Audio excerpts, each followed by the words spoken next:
ولن ترضى عنك اليهود ولا النصارى حتى تتبع ملتهم قل إن هدى الله هو الهدى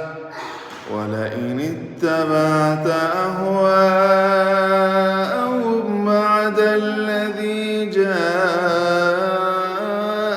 من العلم ما لك من الله من ولي ولا نصير الذين آتيناهم الكتاب يتلونه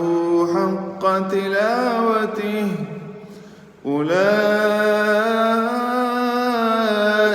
يؤمنون به ومن يكفر به فأولئك هم الخاسرون يا بني إسرائيل اذكروا نعمتي التي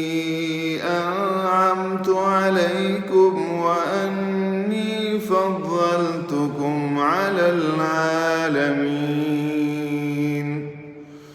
واتقوا يوما لا تجزي نفس عن نفس شيئا ولا يقبل منها عدل ولا تنفعها شفاعة